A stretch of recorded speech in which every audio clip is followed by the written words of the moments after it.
Hey, welcome to the Midwest Plainsman podcast on the Prairie Land Radio Network.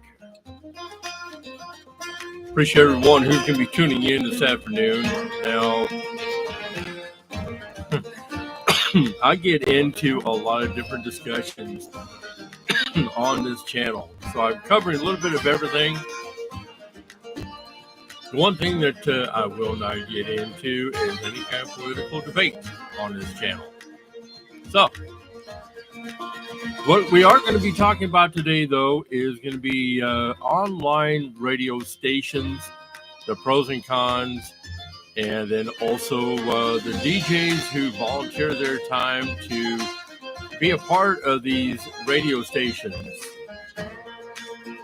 And yes, I am one of them, because I happily do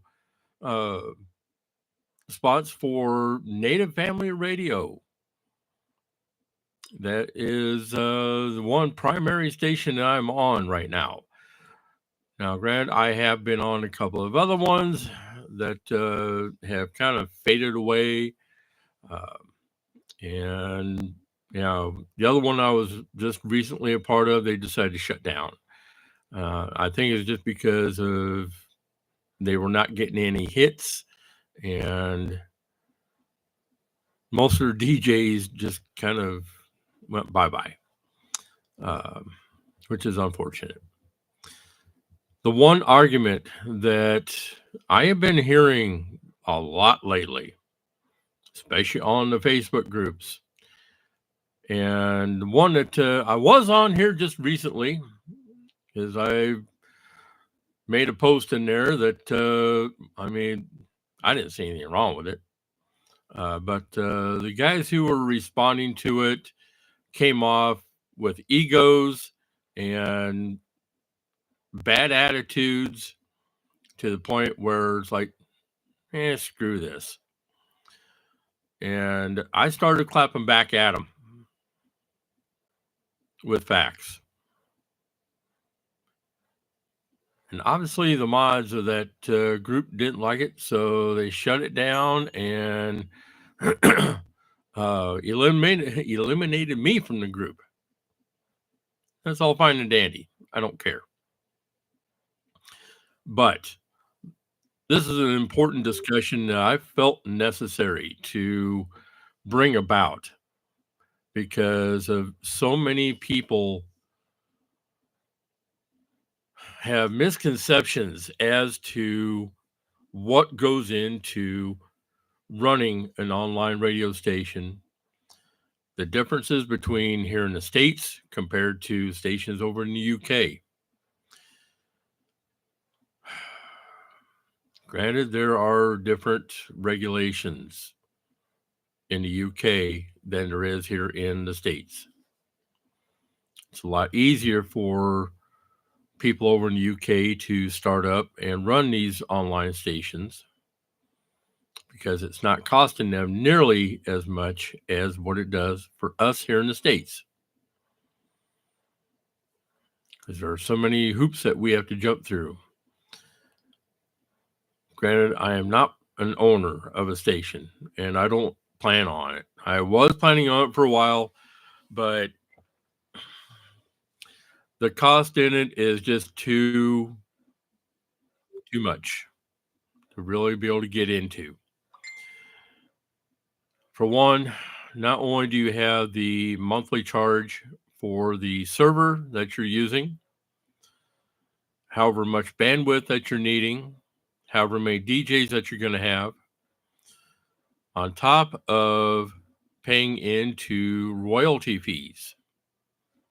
And yes, station owners do have to pay into royalty fees if they don't get on the right server. If they don't get hooked up with the right one that can actually pay those costs for you, then yeah, basically you're going to wind up having to pay for the royalty fees, which is very costly in itself. It is a yearly fee.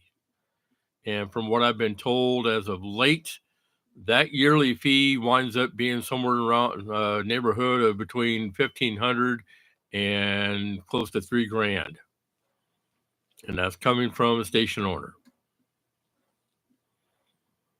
So that in itself is a deterrent to trying to run and operate if you don't have the deep pockets to do it.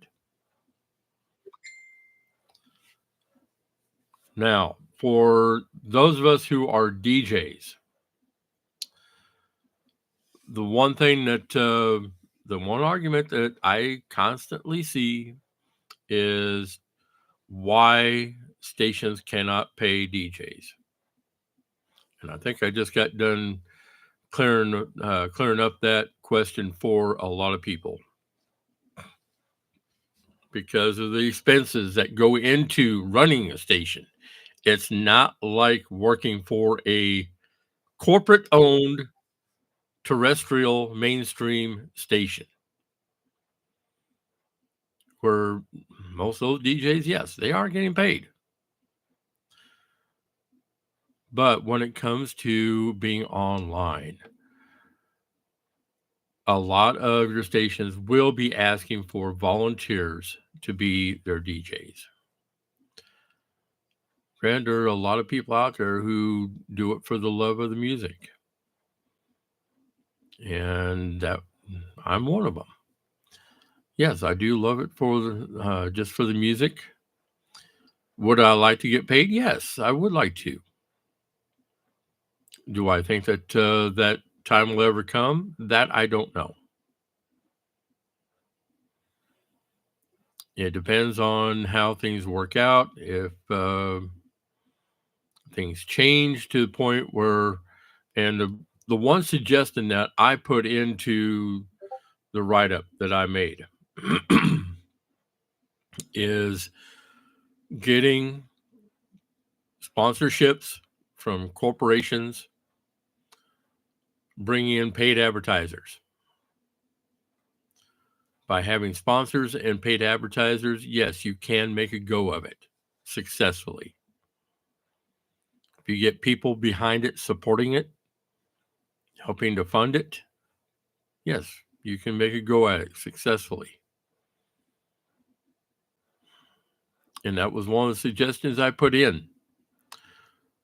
It's just, it is difficult to find corporate sponsorships. It is difficult to get paid advertisers. You have to make it really worthwhile to people to get involved. And I've come to learn that over the years. And not just being involved, excuse me, not just by being involved with a online radio station, but being in the DJ entertainment business as well, which I have done successfully over the last 24 years. And it's just now getting to a point where I'm really questioning if I want to continue on with that.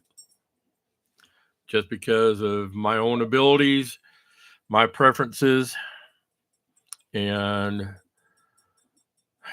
it seems as of late that with a lot of the newer, or I should say, a lot of the younger couples that are getting married, they want the high energy, they're wanting the hip hop, rap,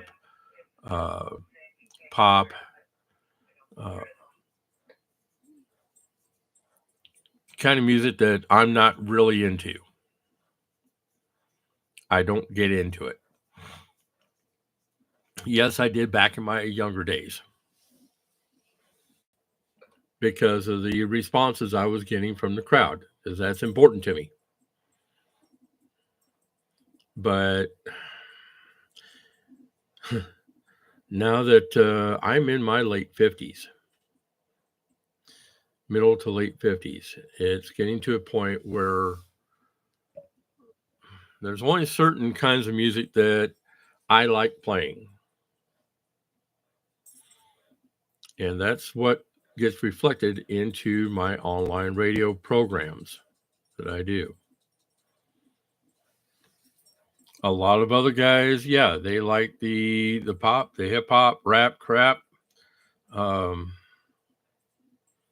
there are stations that focus solely on that genres of music.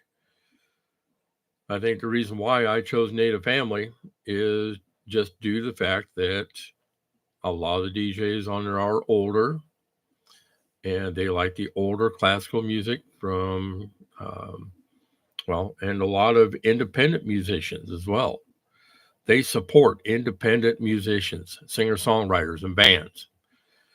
In fact, we have two people associated with Native Family who are independent artists, and we play their music on the station because it gets requested. Because we have loyal listeners that really enjoy the music that we all play, from country, classical country, the old stuff, to classic rock, contemporary, um, instrumental. Myself, I'll add in reggae, Celtic, Irish, and also independent artists as well myself, because here on this channel, you will see videos of me interviewing independent musicians, singer-songwriters, and bands, because that is what I love doing. I consider it to be an important job, and that is helping these independent artists get seen, to allow them to play their music, to have their music heard by a lot of people. I've been doing, well, let's see, I've been in the internet radio and podcasting, started off back in 2007, and been working at it ever since. So, let's see, don't have any questions in the chat yet, which is surprising. Let's see, we do have live chat going on. So if anybody does have questions, comments that you'd like to post, go ahead. Please make them constructive, in a positive manner. That's all I ask, because I'm not going to allow people to get into heated debates. That's just one thing that I'm not going to allow on my channel. I want to make this a good, positive environment for everybody, including station owners, DJs, those who are involved in it. Because this conversation is all for you guys.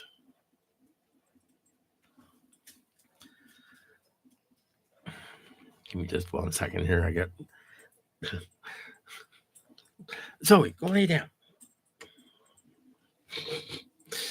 Sorry, I have my little pup wanting attention. Anyway, like I said, this conversation is all for people involved in online radio stations, the DJs, the owners, because I know that there are a lot of you out there.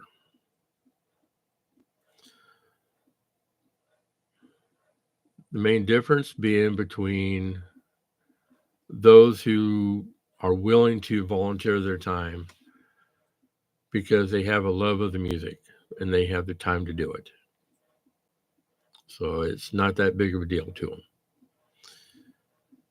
Would it be nice to get some sort of kickback? Yeah, that would be nice.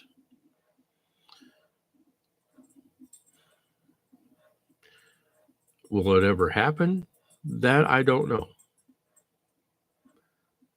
Unless some things change so that these stations can bring in corporate sponsorships, even local business sponsorships.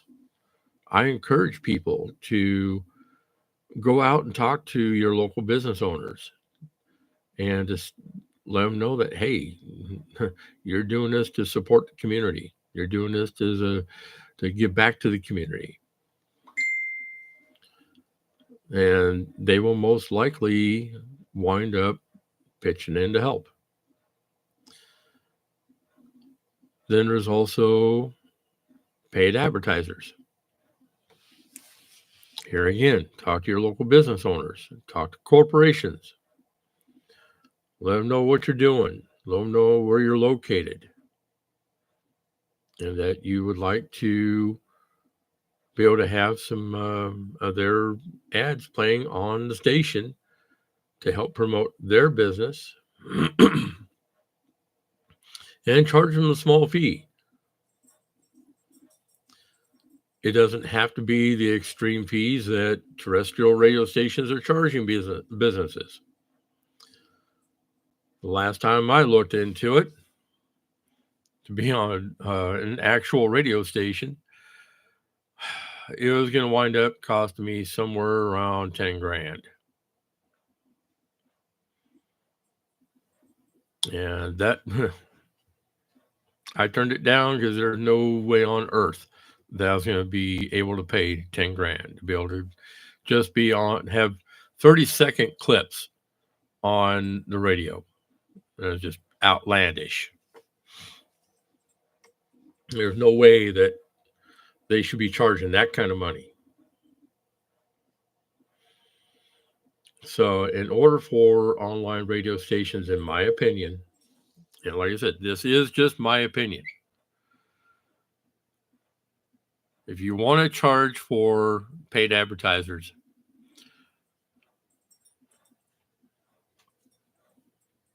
charge them. If you're going to do it on a monthly basis, charge them $100 a month. And I guarantee you that pretty much any business will jump on that. Same with corporate sponsorships. Now the sponsorships, yeah, you can charge more for those. I would say, in my opinion, I would say that the highest tier package that you could probably get by with charging would be like around 2 grand. And being able to bring in even if that's on a yearly basis, hey, it's better than nothing. But you could charge a quarterly charge of 2 grand per quarter, or even drop it down to $1,000 a quarter. And that will help go towards the expenses and the cost for running the station. And that could also go towards kickbacks to the DJs. Because as long as the DJ can see that there's value in being with that station, yeah, they're going to stick it out. But here again, this is just something that I feel would work, in my opinion. I was hoping to get some people in here chatting, asking questions. One thing I am going to be doing, I am going to be changing streaming services. Because with StreamYard now charging $45 per month for their service, I will be looking at changing over to possibly a Stream or another one that can offer similar. I thought maybe doing a live video here on YouTube would work, and have it also broadcasting over to Facebook. But I'm not even getting anybody on Facebook. Okay. So these are just this is just some important stuff that I wanted to share with everybody. There is going to be a lot more content coming to you with the new year, as I've got more interviews coming up. I've got important topics I'm going to be covering. You name it, I'll be doing it. So with that being said, I know this is kind of a short 20-minute video. but it's just something that I felt necessary. Again, these are just my opinions on this.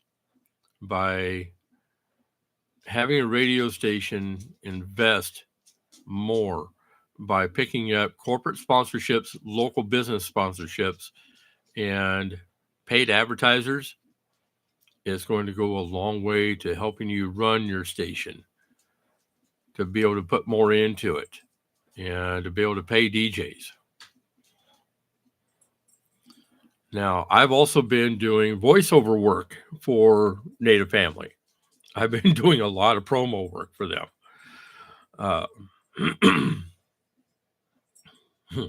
Would I like to be getting kickbacks? Yes, I would like to be able to get kickbacks.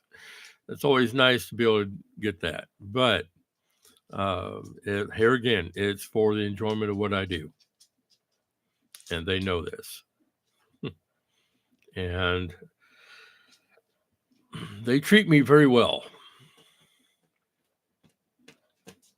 It's nice when you can get yourself involved in a radio station like that who will do what they can to take care of their DJs and to help them. And just by providing good quality content and a good place to be able to play that content. So I want to say pleasant journeys, everyone. Appreciate you tuning in. If you have any questions for me later on, you can email me directly at the Midwest Plainsman at Gmail. You can contact me on Facebook if you're connected to me there, or look for the Midwest Plainsman business page and group on Facebook. You can contact me through there as well. Pleasant journeys, everyone. And I will be talking with everyone again soon.